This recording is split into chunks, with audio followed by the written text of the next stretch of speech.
do today? We're gonna learn and play. Okay. Sing a song and pray. That's right. God really loves us. God really, really cares about you, me, our families. That's right. God's always right there. Woo! Let me fix my curls. You've tuned into Callie's world. That's right, boys and girls. Welcome to Callie's world. Desert Slog, day 5, 6, 10, 100? I have no idea how many days I've been out here. I'm lost in the desert. No food, no water, no friends to talk to. Except for you, friends. Will I ever make it out? Will I make it through? Will I? Can I survive the desert? Callie, it's breakfast time. The hot desert sun is causing madness. The cactuses are beginning to resemble people. People I know. That one looks like my dad. Oh, my dad! How I miss him. What I wouldn't do for his famous California-style omelet with extra cheese and a big glass of refreshing orange juice. Callie, it's getting cold. Oh, okay. Be there in a sec, Dad. I just love pretending. Don't you? It's the bestie best. You know what isn't the bestie best? The desert. Quick, let's name 3 things we know about the desert. Number 1. It's hot. A little heat is cool, but this is too much heat. No trees, no shade, just heat. Number 2. It's dry. Have you ever been thirsty, friends? Like really, really super-duper thirsty?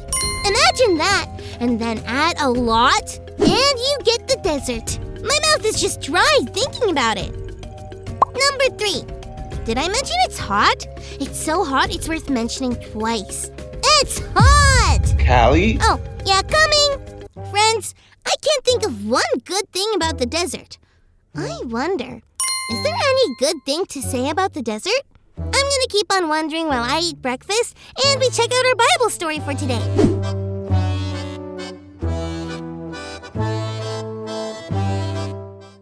It's time for today's Bible story, and it comes from the book of Exodus, chapter 17.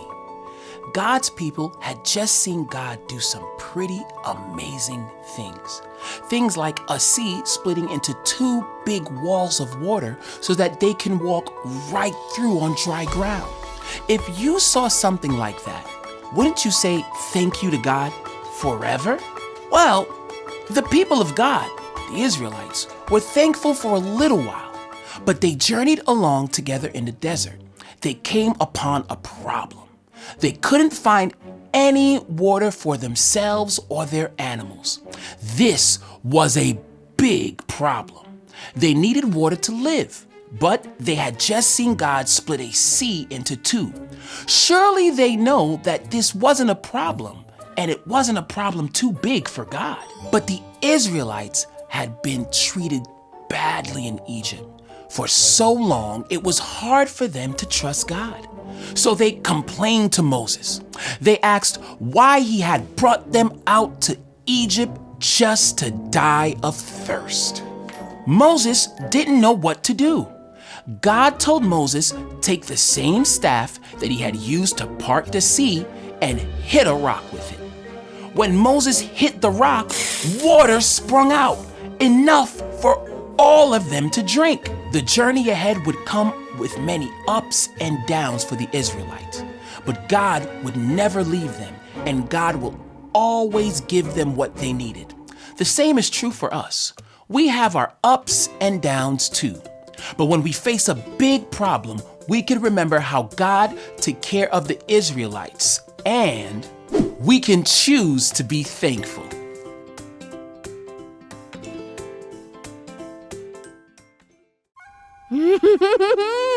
That was good! Both the Bible story and my breakfast. But I can understand why God's people were unhappy in the desert. Whoa. I wonder if we should be thankful for deserts. I was talking to my dad during breakfast, and he told me that there are good things about the desert too. Can you believe that? So no matter what we think about something, we can always choose to be thankful. Quick, let's list 3 things we can be thankful for from the desert. 1. This guy! This is a kind of fox that only lives in the desert. He is so cute! Look at his ears! Oh my goodness! My dad told me there are lots of animals like this little guy that can only live in the desert. Thank you, desert! 2. Clay is made from the desert soil that contains a bunch of minerals. Minerals are the tiny little things that our bodies need, and some of them can only be found in the desert. Thank you, desert. 3. This guy again. I know we already said it, but he is so cute. Thank you, desert, and thank you, God, for the desert. So, I guess we can choose to be thankful for the desert. That makes me wonder about what else we can choose to be thankful for. I can choose to be thankful for my dad and this delicious breakfast he made. Dad, I'm thankful for you. God gives us so many reasons to be thankful. What are you thankful for? Think about it and remember, we can choose to be thankful. Speaking of which, thanks for learning and growing with me, friends.